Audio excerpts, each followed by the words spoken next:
Apektado ng rice black bug ang mahigit sa 100 ektaryang palayan sa Mangaldan, Pangasinan. Sundan sa report ni Jasmine Gabriel Galban.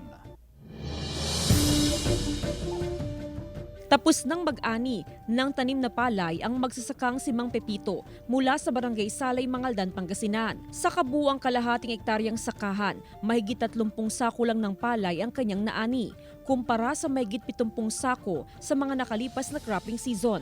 Malaking perwisyo raw ang pagtama ng rice black bug sa kanilang taniman ilang linggo bago ito anihin. Kunti yung makukuha doon, siyempre sipin yung bunga, kaya kunti ang ani. Sa monitoring ng Agriculture Office, aabot sa mahigit 100 ektaryang palayan o nasa 5% ng natamnang rice land ang naapektuhan ng rice black bug.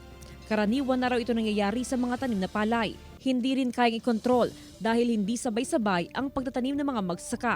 Pag naapektuhan yun, yung butil ng ating palay ay sinipsip na ng rice bag, so wala nang laman yung parang apa, sabi nilang ganun. Kaya kukuntin ang production nila, yield nila. Bukod sa pagtama ng rice black bug, naging problema rin ng ilang magsasaka ang pagdapa ng mga aanihing palay dahil sa malakas na buhos ng ulan nitong mga nakarang araw.